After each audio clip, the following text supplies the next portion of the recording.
I'm Macy Tetrick with WRTV. I'm in Bartholomew County, and the corn behind me is definitely growing.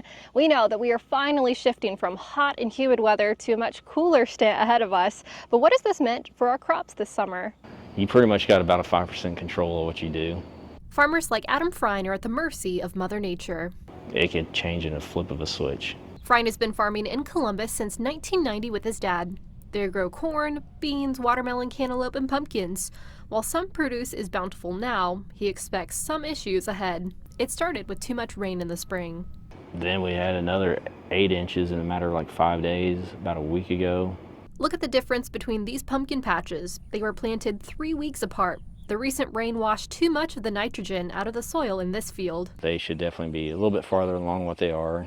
Frine's farm isn't the only one dealing with too much water. Many farms rely on agronomists like Tim Cook. He studies the soil to determine what nutrients would help crops. I use that soil science to help relay what gets into the plant, and that way we can make a lot smarter choices on what we spend our money on. Because at this point in the economy, we can't waste any money at all. Cook has seen several farms struggling with potassium. If that soil structure is tight and locked up, then when it rains, then a lot of it runs off. You might not necessarily get that big potassium pool. Cook expects issues with late planted beans and corn the rest of the season.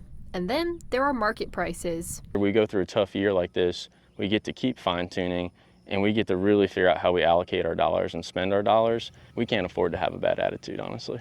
Last year was a great, tremendously good year for us. The year before that was really good, but this year is definitely not going to be as good as it has been in the past. Macy Tetrick, WRTV.